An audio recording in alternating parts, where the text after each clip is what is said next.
Welcome back, good people. If you can't see me, you should. Redefine Success, the Application to Admission podcast is here. We are in the middle of May. Can you believe it? Here we are in May already. And thank you. The college admission season 24-25 is over. No, it ain't. No, it ain't. I'm working on wait list right now. I'm working on the wait list right now. Maybe for you. Yes, but I still got work to do. I still got college work to do. signing day And was we here. ain't talking about transfers. I mean, man, the cycle don't stop. But yes, May 1st was a significant date. We're here. We made it. It's good to be here. It is. And as always, if you're a first-time listener, thank you for being here with us. Please share, subscribe, come back.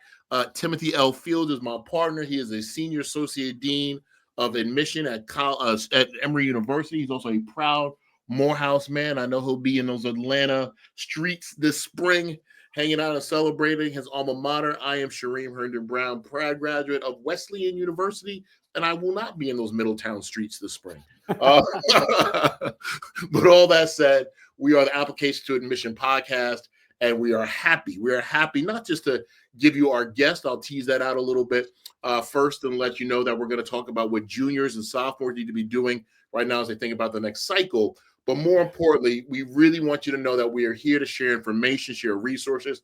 Please go to our website, understandingthechoices.com for a wealth of information, or understandingthechoices.org. Yes, we have released a new foundation, a nonprofit, primarily because we want to make sure that there are no or less financial barriers to us sharing this information. So learn more about us, learn more what we do, but we are always here to talk college admission, college application. And Tim, since you said that we have your season's not over, tell me, what are you doing right now on the college admission side that you want to share with the people? Man, we just released transfer decisions. We are working through the wait list. A lot of uncertainty kind of going on in the higher education, college admission world. And then a lot of summer programs. So I'll be, part of College Horizons. I'll also be part of, Questbridge conferences. And then a lot of other conferences this summer kind of working on the recruitment. So the cycle turns very, very, very quickly, and we start working on the next class. So it's nonstop around here. So, you enjoy kicking your feet up, having a mouth tie, or whatever it is that you do. I won't call it kicking my feet. I will say it's just transitioning and doing some things differently and, learning from my wins and taking a couple lessons from my losses. I am excited to work with the class of 2026 and 27 and 28 and really helping them to build a list. And we are definitely getting to essay writing season. I have a new book coming. Am I allowed to announce that? I don't care. Yes. Powerful College Admission Essays, a guide to telling your story, will be out in the fall. So I'm excited about helping students and families really discover their story. Hold on. You got a book coming out? I slipped that in. I co-authored a book. Hold on. But I didn't write a book. So you did not. You got a solo album? Is that what you're telling me? Well, we always try to say we're like the Wu-Tang Clan, but in this respect, I'm like Meth, because I am Mr. Meth, Mrs. Cal, but he's outside the Wu. So I have a co-author. You cheating on me. You cheating on me. Like my man Brennan Barnard is a man. Hey, Brennan. Whoa. You wrote another book with somebody else. I did. And it's good. Man. About the college essay. It's good. Wait till people get it. You can pre-order it now. Go to Amazon.com. I'll be pitching it for the next several episodes. So be ready. And yes, Tim, you are aware. Congratulations, man. Congratulations, man. That's well done. I know how much essay writing means to you, and I know you've been working on this for a while. So congratulations. No, I'm excited for you, and no, I'm gonna publicize it in any way that I can. So you're a good man. You're a good man for that. You're a good man for that. So again, we're thankful for our listeners. Tim, thank you for sharing that you're going through the transfers and the programs that you're going to be on this summer. And as I'm working with students in storytelling and essay writing, we do want to acknowledge that families, the new day in college admission and higher education, giving a host of things, some federal, some institutional, in terms of private universities, we're asking you to keep a keen lookout for what's best for your kid. I'm not going to kind of beat you over the head with my mantra of cost, location, major, and career. But I will say, and then, Tim, I give you credit for this word, you need to go about this process a lot very thoughtfully. This is a process that should not be, you should not walk into or try to handle as another checklist item. There's too much money on the table. Young people's lives are at stake, and things done change. So we're here to give you information. From a range of sources. We're not the only sources here, but we are people who care, and we want to make sure that your family gets the information you need to have a successful college admissions process. Yeah, and so this is probably one of our biggest episodes we do every year, where we talk to a college counselor about what juniors, rising seniors should be doing. We try and give some nuggets to some underclassmen. Shareem, in the past, we've had Brandy Smith on Yep. here. We've Yep. had Stacy It's Richardson. Yep. We've Yep. had Keon Gregory. All right. We've had Candace Mackey. We're rolling. Look at that. And yeah, so we want to make sure, because we seek out college counselors who have a wealth of information, who we see doing great things in the field, and we want them to kind of be part of that. And for this episode, we have Chyna Hutchins.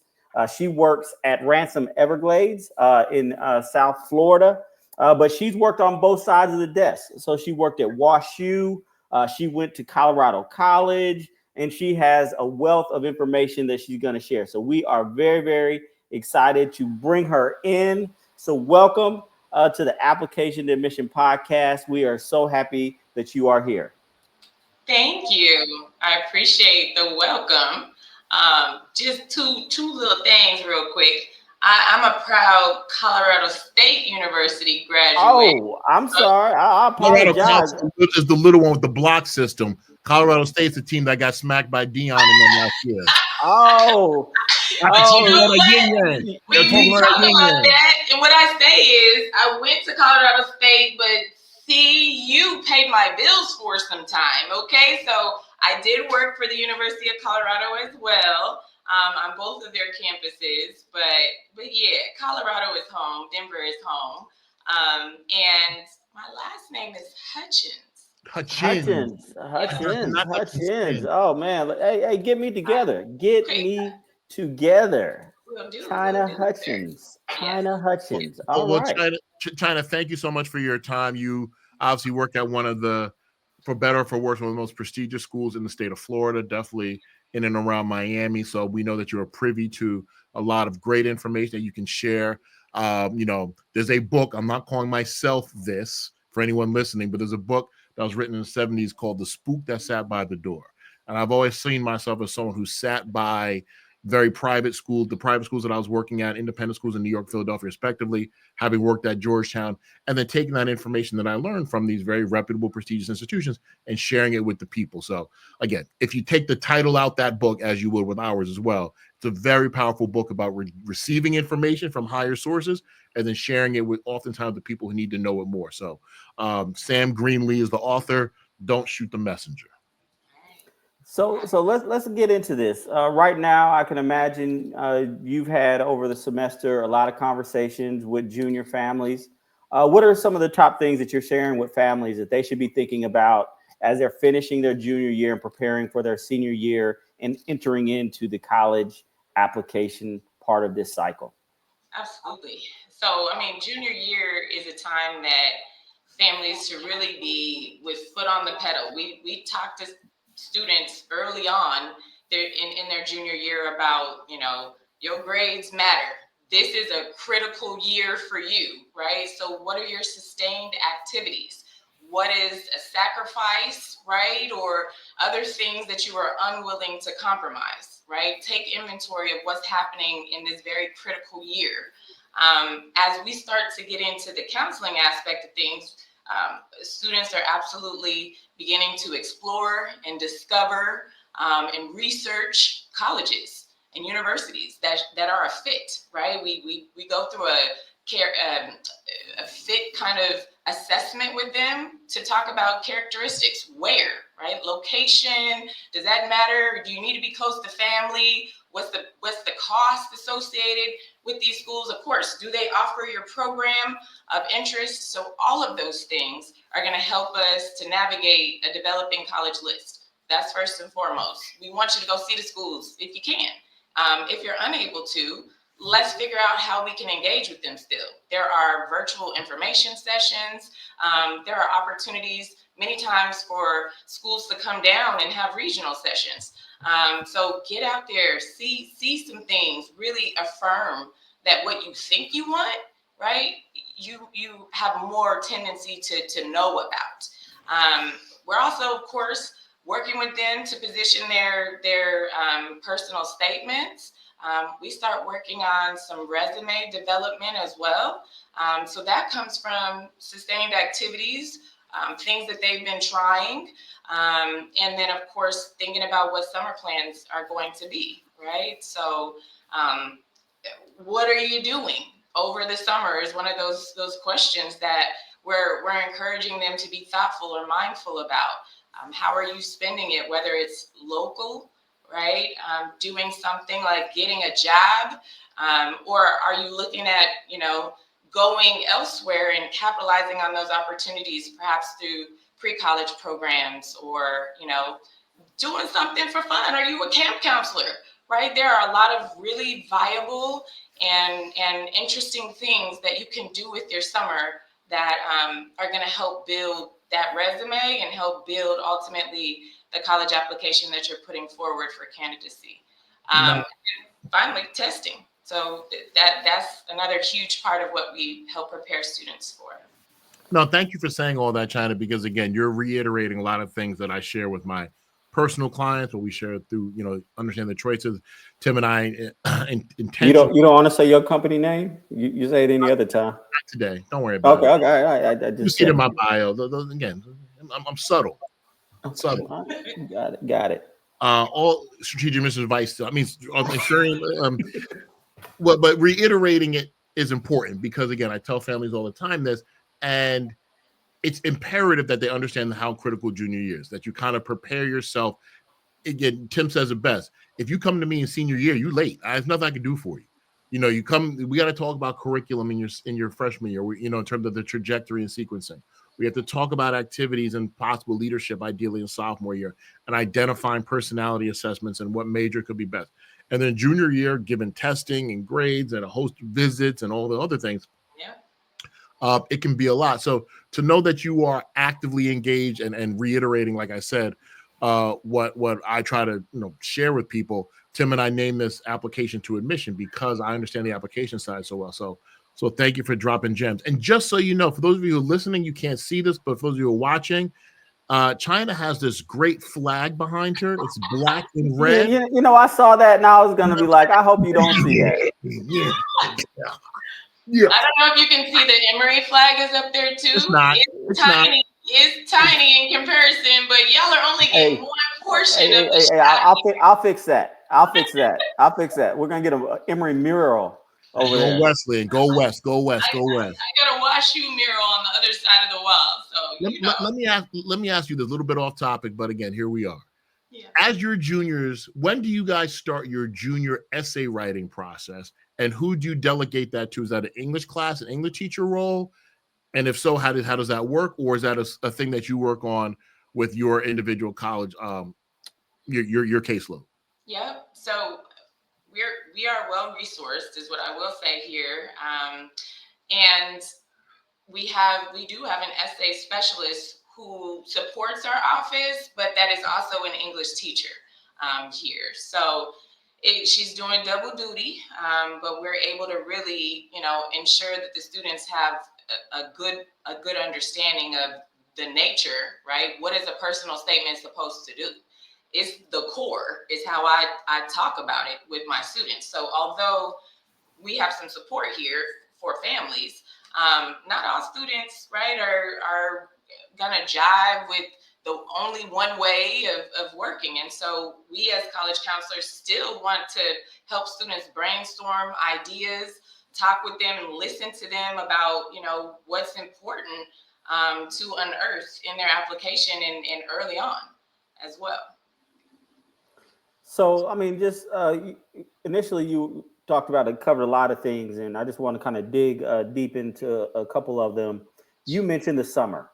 So, obviously, students have different interests, are doing different things, have different resources. So if somebody were to ask you, what should I do this summer? What would Yeah. you share with that student or family? I mean, there are a number of different things that can build value, right? I worked on the other side of the desk for a number of years in an admissions capacity, and I saw a lot of those summer opportunities come across. There are quote unquote pay for plays, right? These are programs that students who are interested in a particular discipline or a particular institution can go and research and find and then equivalently pay for, right? To get an experience at a particular institution or multiple institutions for that matter. Those are of value, right? And especially for students who have a particular interest in that institution. That's one of the barometers for which I would say maybe we lean into a pre-college program somewhere. There are also students who need to stay local, right? Want to stay local. It's what makes sense for my family. It's what makes sense for whatever else I have going on. I might be tied to some training that I'm doing for a sports camp. In the way in which I say, let's think about a job, right? Or can you do a shadow ship? Are you thinking about opportunities to, again, just join for some service or volunteer activities? All of these things, right? You can go to a local church, figure out what kind of drives they have going on. You can be thoughtful around, your school, and if it's open during the summer, can you get a job as a camp counselor if you enjoy interacting with kids? We're here in Florida where our school is right off the bay. And so if you like water sports, right, take advantage of some of the things that are in your backyard if you're going to stay local. And then I always say, and I was a public school kid. I loved it. I'm going to tout my public school all the way. I know public school. Okay. Shout out to public school. Shout Public out to public school. school. I just feel like watch this. Chyna, you have any children? I do. I have a daughter. And what school did she go to? She go to public or private school? She had a public school. Well, that's what I'm talking about. That's what I'm talking about. She don't go to Ransom Everglades with her mom? She's not at Ransom Everglades. In fact, I tried to get her here. So you wanted however, I also believe in independence, right? And we've raised her to have a voice and, to understand that, listen, she went through the pandemic. She had to make friends. She had to remake friends. There's a whole lot that comes with it. And I think as I sit in front of teenagers all day, I have to be acutely aware of what they are saying. And it was important to her to have this development socially and to keep some of that network tight. And I understood it, right? She's also not hurting for an education. She is supported very well. And it works for our dynamics. So yeah, she did have all opportunity to be here though. And she is here every break and during the summer working as a camp counselor. So she's getting the best of both worlds, in my opinion. Right? Yeah. Go public school that I've never been to and never sent my children to, but Tim swears by it, so it must be all right. I mean, she's not in public school in Florida, so I don't know if that's worth me mentioning, but she's in Texas. So she's actually all the best. I mean, Texas. Come on, man. She's in Texas. She's in Allen School District. So okay. It's actually a beautiful school district. And she's thriving, right? What kids do TED Talks early on like this? So yeah, I think there's benefits one way or another. She getting her chops for sure. So talk a little bit about virtual visits. You're talking about college visits and ideally kids get on campus. Yeah. What do you tell families that can't afford or just don't see an opportunity to go from Florida to Illinois to visit, a DePaul or a Northwestern or something of that ilk? How do you help them to navigate this process, not allowing travel to be a barrier? So travel certainly doesn't have to be a barrier, right? I think where you can invest the time and the effort is what you should do. More and more, and since the pandemic, right, that really captured us in understanding that virtual communication could be super effective. Working at WashU, I can't tell you how many times I did a virtual information session, and then went to those territories later on and met those children. And so it's very valuable for families who may not be able to travel to school or outside of their state, outside of their city, to literally get onto those schools' websites, request some information, and then go ahead and sit through that virtual information session. I mean, things like demonstrated interest at times are, going to be able to be captured from that interaction. And then again, you don't know how that can grow and spark from there.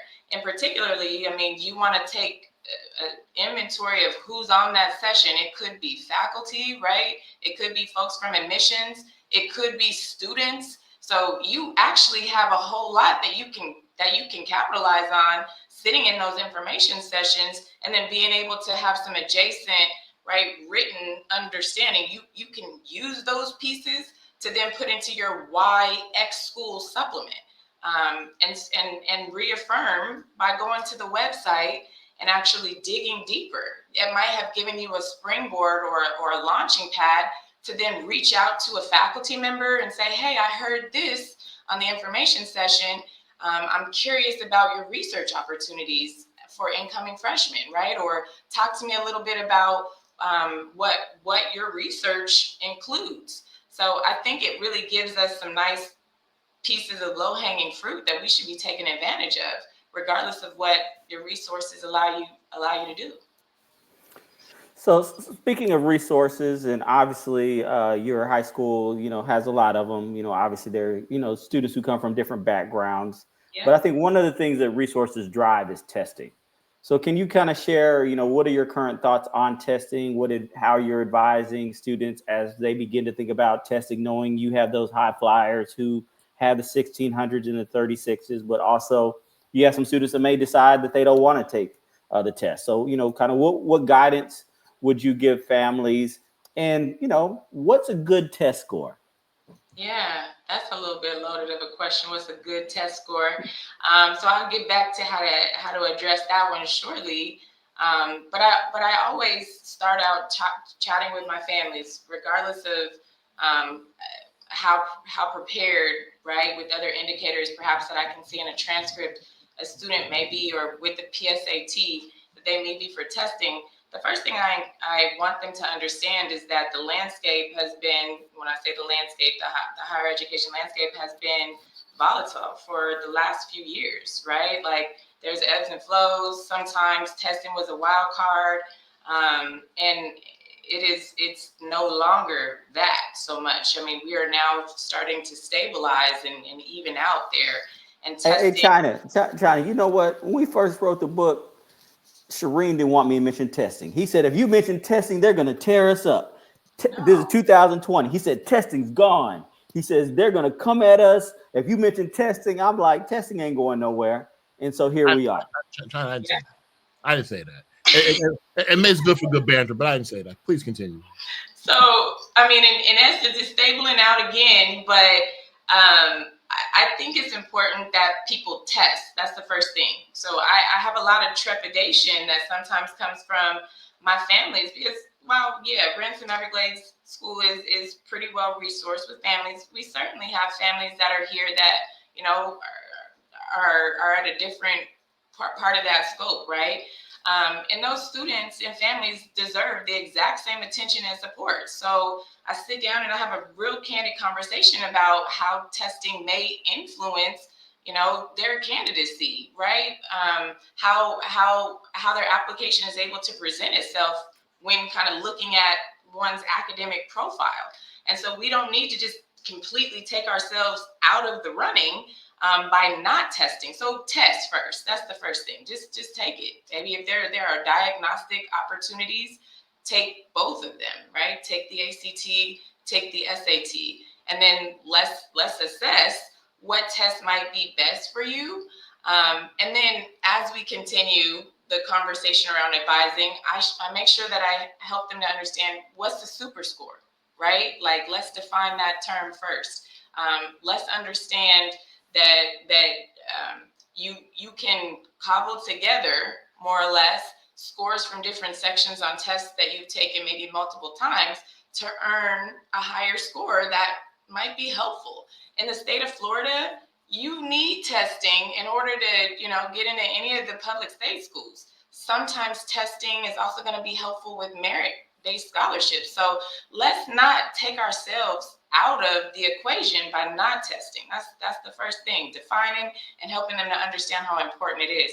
And then from there, we can determine, right? We look at data, we analyze, we determine if it's smart, right? If it's a good decision to actually submit the score, versus are there so with schools that are test optional, right, that allow us the option to determine whether or not we'll submit, we determine, does it make sense to do that for your application and for your profile?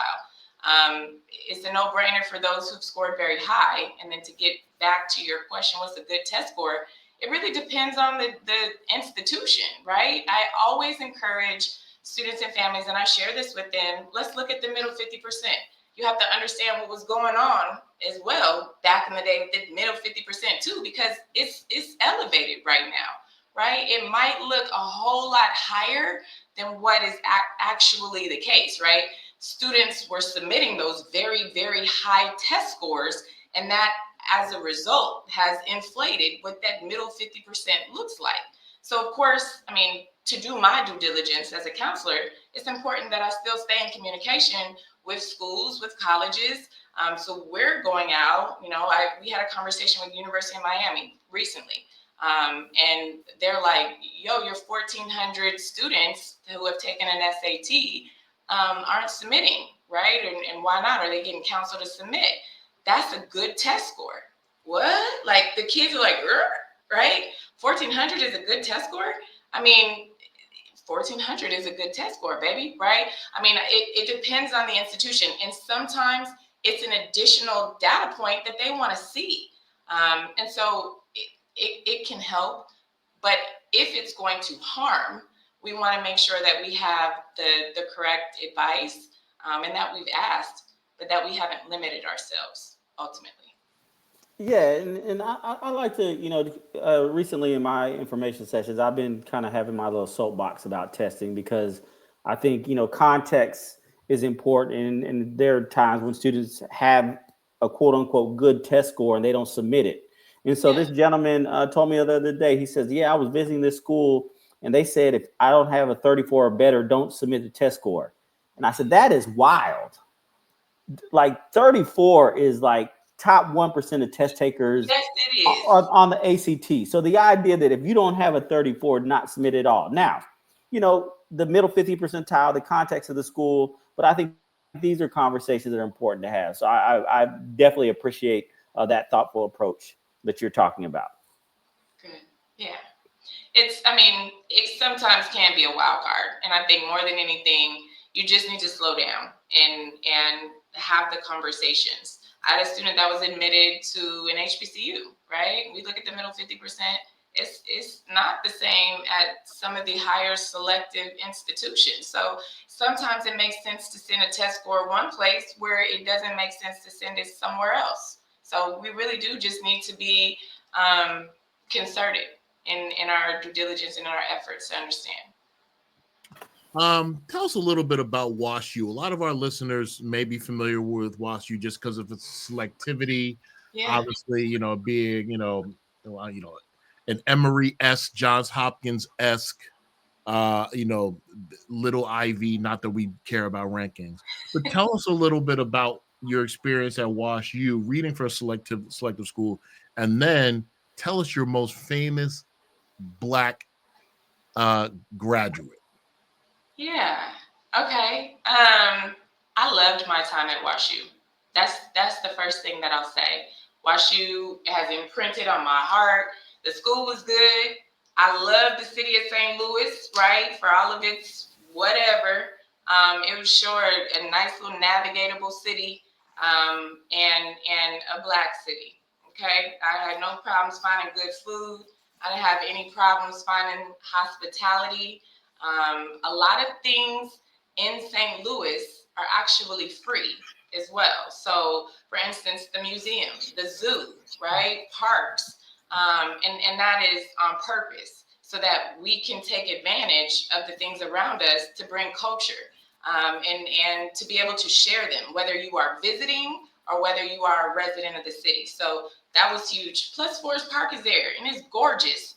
Forest Park is adjacent to WashU. So I used to live in the De Bolivar neighborhood. I would walk to Forest Park, get my exercise in, and sometimes, not often, but sometimes walk on over to school. And really, right, it's beautiful. It is also in a well-resourced area, so I will say that. Clayton. Yep. And so WashU, though, I mean, it's full of really smart people, who are still very personable. And so I really found a liking in the leadership. That was one of the things that I gravitated to. That's why I left the University of Colorado, was to go to a place where I could follow the direction of the leadership. Ronnie Turner is their EVP of admissions there. She's an OG in the game. She's been there for a long legendary. time. And I then was kind of surrounded by a team that saw me, right? Saw my expertise, saw leadership in me, and wanted to capitalize on that as well. So your girl was tired, okay? I was all over the place, working for the coalition, doing programs with Princeton Pup, just getting out there. And so WashU, I always say, gave me exposure at a different level. But I absolutely was able to read applications from students, and I did that for two cycles. And you see a wealth of what our new generation looks like, right? I couldn't compete. I don't say that first. Maybe I could. Let me. These kids are so smart today. No, they're intense. That's really what it comes down to, right? WashU is an intense place in a good way. Again, and I related or associated with the Emory's and the Johns Hopkins, smaller research universities that have a nurturing, intimate side that aren't cold per se. Rice, I put in that bucket as well. So now, please, tell me who is the current famous Black African American graduate. Mine, the one that you would say. There's only one that's at the top of the heap right now that graduated in the past 20 years. From WashU? Yeah. Well, I know one that actually has the I don't know her name. We're in her book. She's in our book. I mean, Morgan DeBron. Say again? Morgan DeBron. Morgan, yes. Yeah. So I met her. I'm like, I follow her, all of these things, but again. Morgan is killing it out there in Silicon Valley. Shout out to Morgan DeBron and all the great things she does for Blavity and other outlets. That's it, Blavity. All the big things she's doing out there. She was an economics major at WashU, taking over Silicon Valley as a Black woman. And I salute her in so many ways. Again, different generation than me, a little bit younger, but she's kicking down doors, and I respect her hustle in a lot of ways.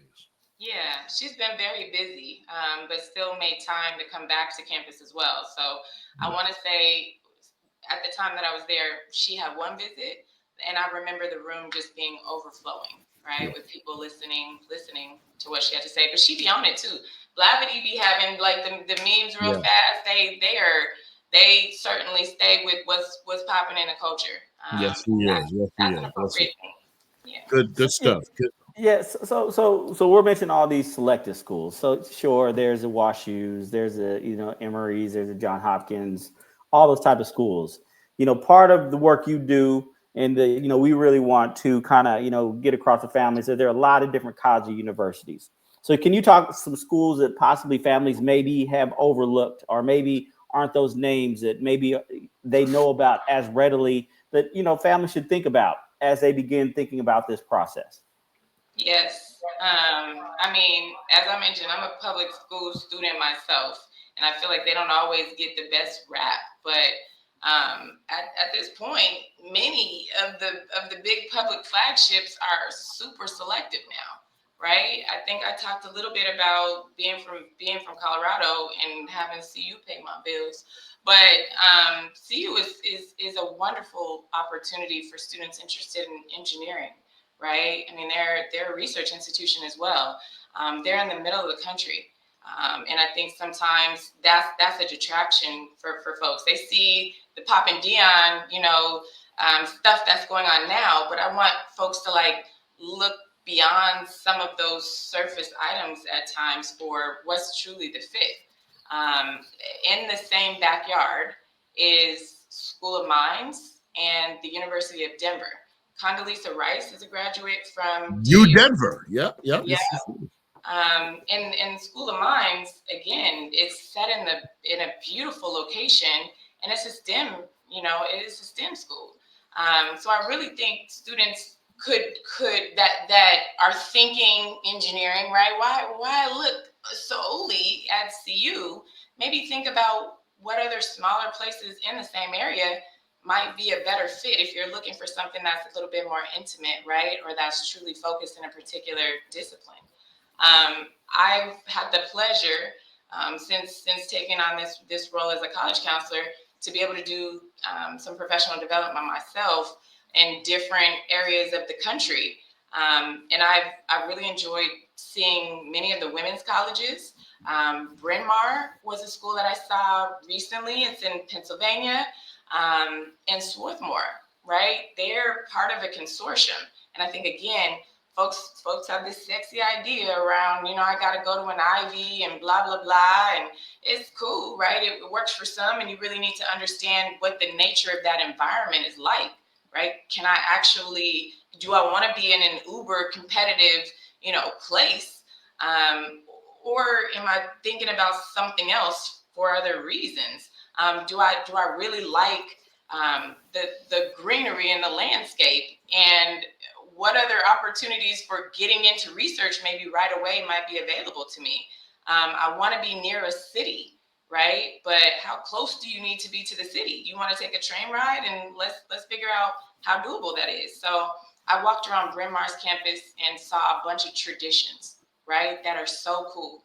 They're written in on their walls. They have this really like insulary courtyard, and Bryn Mawr is, as I mentioned, an all-women school, but they do have, right, the ability through consortium education for these young women to be in classes with men. So again, I don't want them to think that there's shared values, right, in our community as women, but there's still a way for you to understand or get this diversity of thought through sometimes consortium education. So really think about what you might want. I mean, we're in a society right now where women's rights are right, maybe not in our hands in the same way. So if that's something that's near and dear to your heart, maybe you think about, how do I advance my social voice, the social causes, and think about where those voices have always been.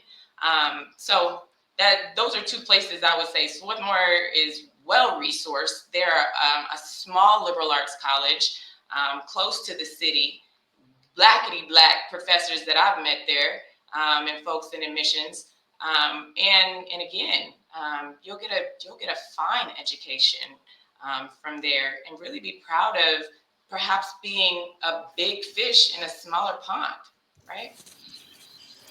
Yeah. So I mean, you shared a wealth of knowledge, and definitely we want to value your time. But a couple of times during this conversation, and very critical, central to all the work we do, is talking to Black families. Obviously, the information we're talking about, anybody can relate to. It's not specific, to any particular race. But we, as Black men, we wrote the book for Black families. There's a lot going on.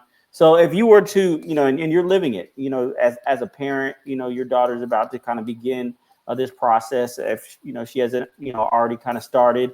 But what advice do you have specifically for Black parents like right now, given everything going on, if you were to share one little bit of information that Black families and parents should be thinking about, and those supporting Black students, what would that be as pertains to college admission? This is not your yesterday admissions process. That's probably one of the first things I would say to Black families, right? Sit down and talk to your children about what do they want out of a college experience, and listen, right? Like your experience may not be what they want, and too many times I hear parents that just want to vicariously live through their kids, right? They're pushing them to apply to their alma mater, but hadn't taken them to see it once.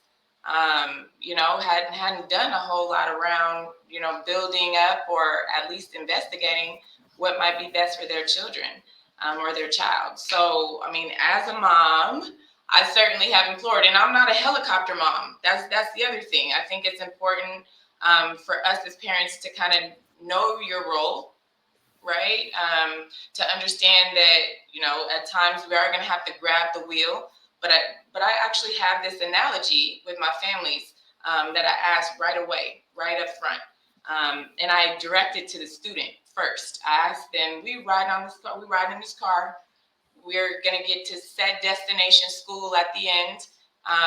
Who's in the car with us and where are people positioned, right?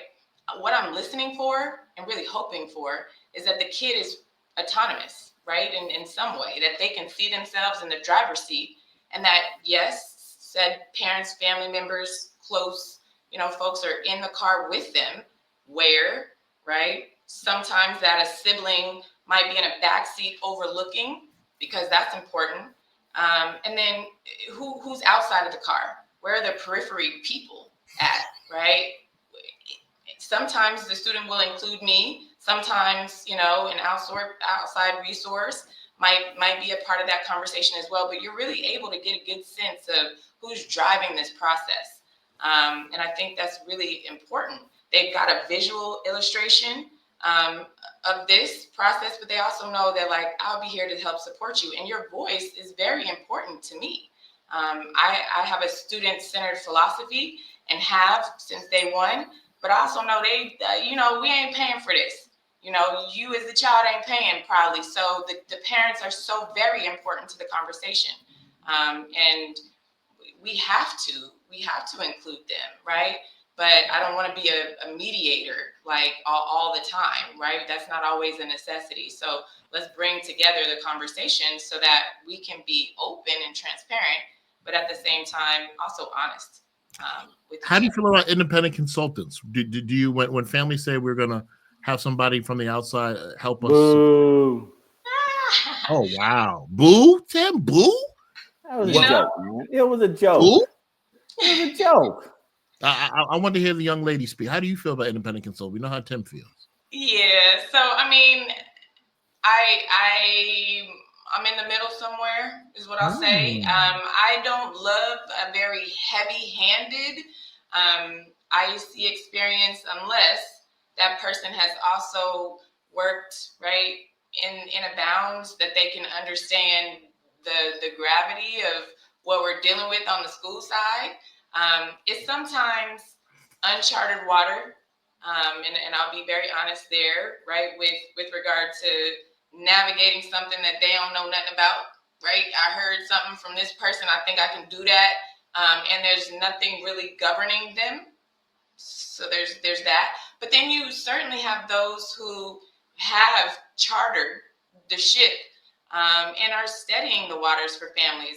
A lot of times, ICs can help to, again, prepare a student well before they might get to us in college counseling, right? Maybe it's the kid that needs somebody constantly on their tail. Hey, did you do this? Hey, a constant reminder. And I can't be that all the time, right? Depending on what our caseloads might look like. But I do think there's a happy medium. Where our conversations here at Ransom at least land with families that have ICs, because some of them do, right? There was some other rationale for why that happened before our camp kind of took part. in our current office, but I do think that it can be a useful resource. And we ask up front, right? It doesn't need to be a hidden thing. Are you working with an IC? And if so, tell us how, right? And then we help them to understand what our role is in working with the student in the application. So that's the family. We do not have direct communication with ICs, based on our policy here. But again, I know that might be different from place to place. So I'm somewhere in the middle, for real. Those who have experience, I want you to lean into it. And be honest and rightful, right about what it is that you're communicating. But also be leery of the people that just, out trying to make a quick buck and aren't using data informed, decisions, aren't sharing things in an appropriate manner. They out for a quick buck, and that's not the best or the most helpful way to do it either. We all have our practice. Bucks aren't good, or quick bucks. Is a long buck okay? The quick buck. How invested are they? Tim doesn't like my New York-isms when it comes to money. He's always like, see, always got to come back to the bread for you. I am what I am. Yeah, we not likening this to like a quick hustle. You know what I'm saying? This is a long game sometimes. And I think it's really important that whoever it is that you employ is invested. Like, this ain't about just is one and done, right? So, and then ask them if you're using an IC, or if you want to hire an IC, ask them for some testimonials. Like, ask them for some references. I think that's important. It shouldn't be sight unseen. Yeah. Tim, you were right. She's razor sharp. We appreciate you. What y'all thought? What y'all thought? Tim bringing the heat. We battle. Who's going to bring on the best guest? My guess was razor sharp. So you've touched you haven't taken us down. But thank you. We appreciate not just your partnership and being an advocate for students of all hues, but also for being a person in our profession who has a very distinct perspective as a graduate of a larger university, public school graduate, mom, works in an independent school. You bring a lot of different things to the puzzle. So thank you for your time. Thank you for your energy. Thank you for your work. Tim, you have any more questions for the good lady? I do not. I just, also want to apologize, Chyna Hutchins, from Colorado State University. Want to make sure to get all those things correct. What I'm saying? But, we appreciate your time. It means a lot. We understand this is a busy time. So to come on and share this great information in such a candid way, I think is very important, as a lot of different families are kind of navigating all these uncertainties. So this is going to be very helpful. So we definitely appreciate it. Hey, Shireen, man, thanks for your time, bro. I am what I am, and I do what I do. And I think that we are giving great information. So people, please share, subscribe, continue to work with the Understanding the Choices movement, whether it's our foundation, our website, our book, or what about the book? What about the book, man? Tell me about the book. Guide to College Admission, a conversation about education, parenting, and race. We are creating our own empire with the podcast, the foundation, the website, the book. And yes, I'm going to slide my book in the powerful college admission essays, a guide to tell you, hey, it's for the brand, brother. I got you, man. You're cheating on me, man. You know what I'm saying? I don't know how I feel about that. I'm in authorship polygamy. Hey, don't hate the game. Don't hate the game. Authorship polygamy. Hey, thank you, Chyna. We're out. All right. You good. Thank you.